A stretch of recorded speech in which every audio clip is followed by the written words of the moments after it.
Declutter, declutter, declutter.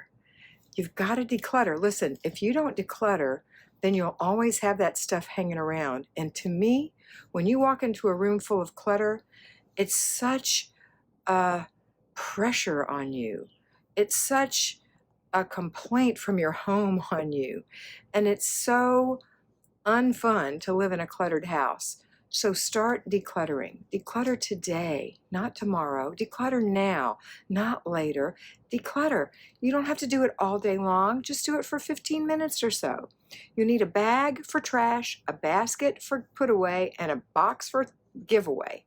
Give some stuff away. Start blessing people.